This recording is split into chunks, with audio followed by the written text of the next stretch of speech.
Hey everybody, this is Jeff from Getzone.com. Hope you're doing great. Welcome to the next episode of Bullet Points, where we meet with people and talk to people behind the scenes in the shooting sports industry and hunting industries and conservation. Really excited to have our next guest on today. Her name is Karen Hunter. She's a contributor for us on Getzone.com. Really strong voice in the industry and growing voice. She's a fierce advocate for the Second Amendment and personal protection. She serves as a senior editor for Force Options Warrior Forge magazine. She's a senior ranger safety officer and a handgun and carbine instructor. Karen's freelance work has been seen in Personal Defense World magazine, Gun Primer magazine, Ballistic magazine, Skill Set magazine, Guns of the West magazine, and Concealed Carry Handgun magazine, as well as NRA's America's First Freedom Digital magazine. So again, we're thrilled to have Karen on the team and also on the show today. Want to learn a little bit more about her, what makes her tick, how she got where she is now. So please sit back, relax, enjoy. Karen, welcome to the show. Welcome to Bullet Points. Thank you for having me. Yeah. So tell me a little bit about yourself. You know, I know you've been working with us at Getzone.com for a little while now, but tell me a little bit about yourself, your background. How did you get into the firearms world? Well, I've always been, I've never been anti-2A, but I used to be very afraid of firearms. I just didn't understand them. So growing up, I would shoot guns with my dad, like shotguns, never a handgun. My brother, a few years ago, wanted me to go to the range with him, and I said no, and he was like, oh, you have to go. I went one time and fell in love. So got my first handgun, got my license to carry, and then I knew I needed training. So I kept looking around, and I knew enough to know that I didn't know enough. So once I started training, it just kind of went from there. And then a colleague found out that I could write and that I went to school for writing. And he said, you can mix the two. I'm like, you can? He said, yeah. So introduced me to an editor. I sent in a sample piece, and then it just took off from there. And then I have a passion for training people. So I was certified as a firearm instructor, and I'm certified in handgun and carbine. So I do a lot of classes, a lot of one-on-one instruction. Yeah. Great. Do you remember the first gun you shot at the range? Mm-hmm. The very first gun I shot was a little Ruger. And I picked it because it was small. And I thought, since I have smaller hands, I needed a small gun, and I could not have been more wrong. So the very first gun I ever shot was a little Ruger. It's interesting. I mean, over the last 5 or 6 months or so, we've really seen just an uptick, obviously, in firearm sales, and then also first-time gun owners, which, I was just talking to Such about this recently, and anywhere between 40 to 70% of the people buying guns over the last several months have been really first-time shooters and never really picked up a gun before. So as you know, we kind of look at this and say that's both good and bad. We want to welcome them into the community, but at the same time, want to make sure they're trained properly. It scares me a little bit that somebody's going to buy a gun, put it in a safe or not next to their bed, and never having fired it before and expect they're going to know how to do it. What would be your advice to somebody who's just a kind of a first-time gun owner, or guidance to them? I would tell them to seek training with a qualified instructor beyond their CCW, and that's if they even went to do that. Some people are just buying guns to have in the home, and they haven't even had any type of concealed carry training. But sometimes people believe that the concealed carry training is all the training that they need. People just don't know what they don't know. So to seek a qualified instructor, take a class on defensive handgun, and even if they don't have their CCW, to take a class on running, a shotgun or a defensive handgun, to truly understand how to run the weapon they have. I would also advise stop buying all the ammunition. Because they want to save it for you. Exactly. You know what? We had plenty of ammunition for a long time, and now all of a sudden in the last couple of weeks, it's really just gone bye-bye. So hopefully. For gun reviewers, it's really hard because we shoot more than other people. I shoot every day, and I work with really good ammunition companies, and they do their best, but sometimes they're like, we just don't have it, and I'm like, okay. Yeah. So.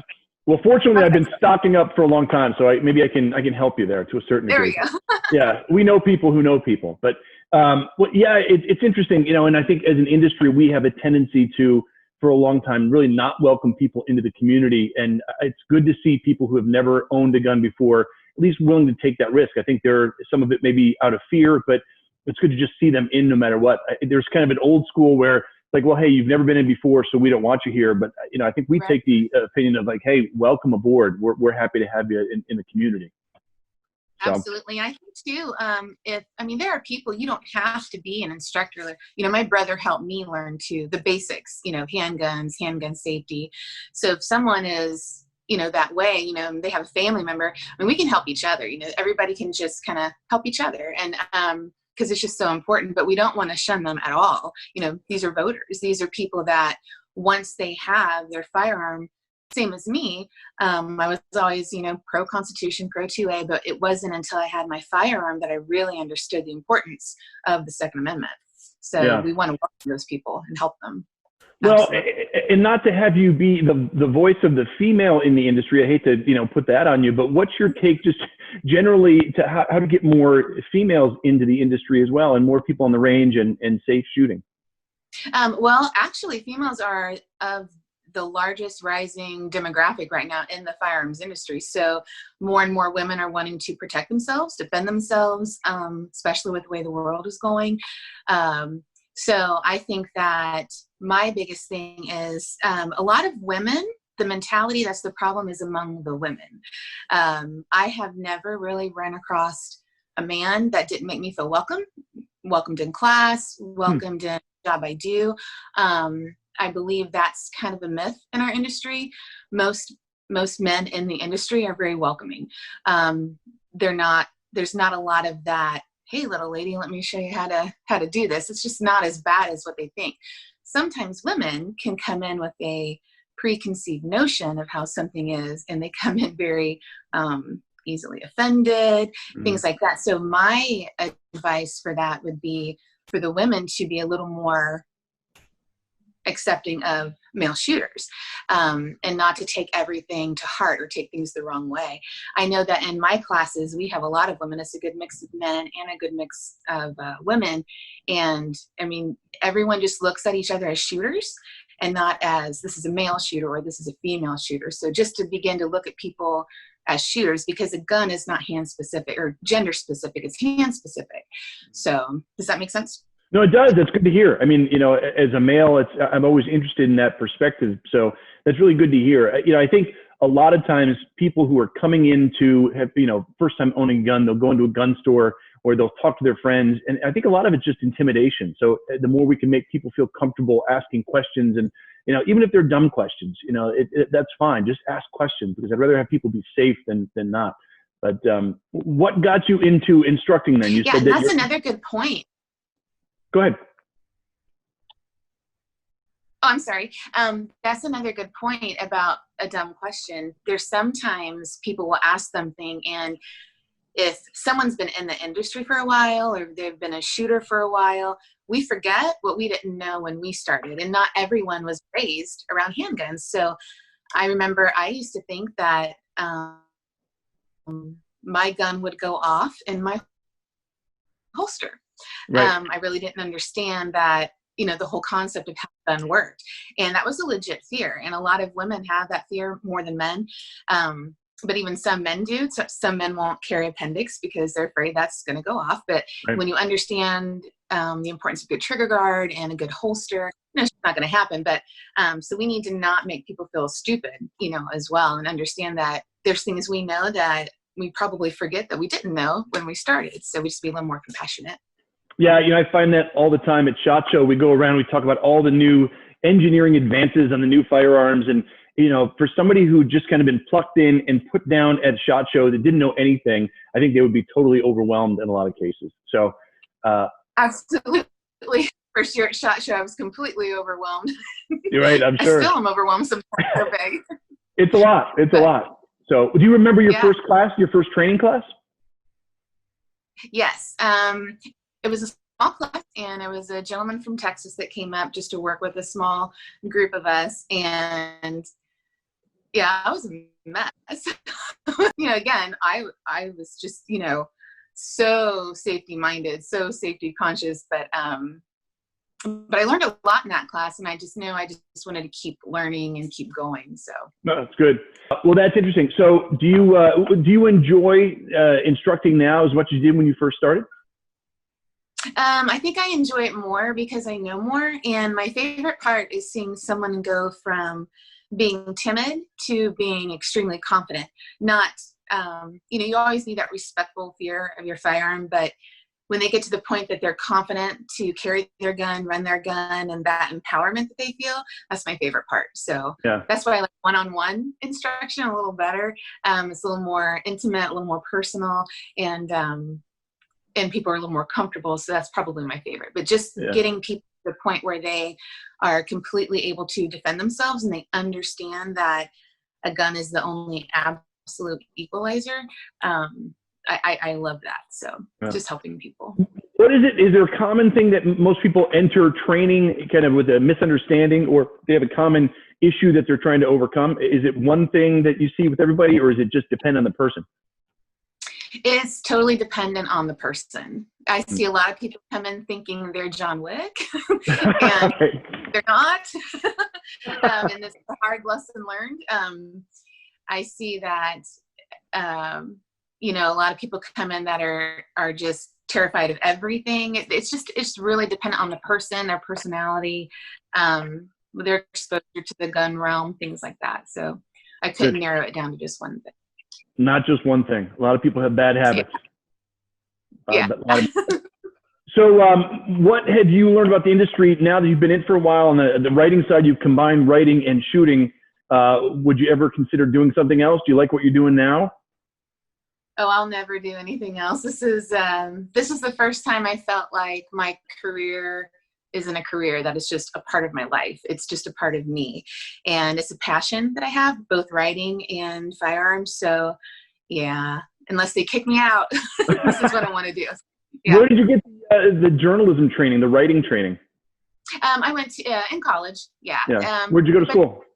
I went to a community college, actually. And then I went to a state Christian college. I actually took counseling at Christian college, but I did that for a little while, counsel teams. But back when I did the journalism and the writing, there really wasn't, back then, I'm going to date myself, back then, you had to like physically go to like New York or somewhere, where you could really take off. I'm from a small town in Ohio, so there really wasn't anything. So then I continued on into counseling, and I counseled teams for several years, but that was really hard to separate their issues from, not taking it home.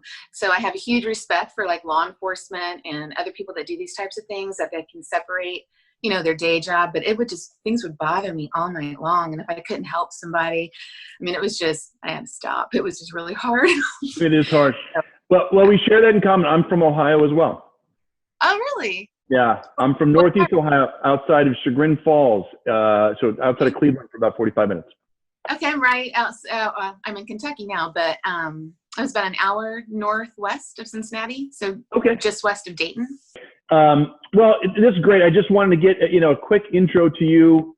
Anything else we should know about you as a person, as a human being? I'm pretty down to earth and pretty genuine. That's about what you see, what you get. That's all you can ask for, right? I'm sorry? I said that's all you can ask for, really. I guess, and I'm always honest. So that's one thing about firearms. I've seen people in this industry try to fake it till they make it, and firearms are not something you can fake anything about. So anytime someone asks me anything, I'm always honest. If I don't know the answer, I'll go find it, or I'll direct them to somebody else, but I'm always honest about my skill level. So I've seen some people that aren't, and then when they have to get up and shoot in front of somebody or really perform, it can be really bad. But Jeff, I wanted to tell you too, I wanted to say thank you for allowing me to write for Getzone, because it's one of my favorite platforms. So. Oh, that's good to hear. Yeah, we built it with the intention. Person. I'm sorry, go ahead. I'm sorry? I'm an impatient person, so when I do print articles, it takes months sometimes to come out, but I love with Getzone, it's like, oh, it's up now, go watch. Well, it's too bad. I worked in the print industry for a while, and, it's a shame of what's happening to the print industry. And, I do love the immediacy of what we're doing online. We built this platform with the intention of saying, look, we don't know what's going to happen with Facebook and YouTube going forward. So we don't want to be dependent on anybody. We want to have our own infrastructure, our own ad serving, all that kind of stuff. So that's really what we did. So I'm glad you're enjoying it. We appreciate the content that you bring to the table. We appreciate your perspective. We're glad as an industry, it seems like we're moving away from, women in just holding guns and not really knowing how to shoot them. It's really, a pleasure to see somebody who's got the skill and that's willing to learn and answer the question, talk to people in a way that they're not afraid to ask questions. So thank you for that. Oh, thank you very much. I appreciate that. Yeah. So I know we'll be in touch and keep doing more work together. So again, I just want to give people a flair for who you are and what you do. So keep up the great work. Keep up the great workouts. I know you had a tough one today. I know. So we'll keep watching you on Instagram. Make sure that you survive all the workouts, but keep it up and we'll stay in touch. All right. Thank you, Jeff. Have a good day. All right. You too. Bye-bye.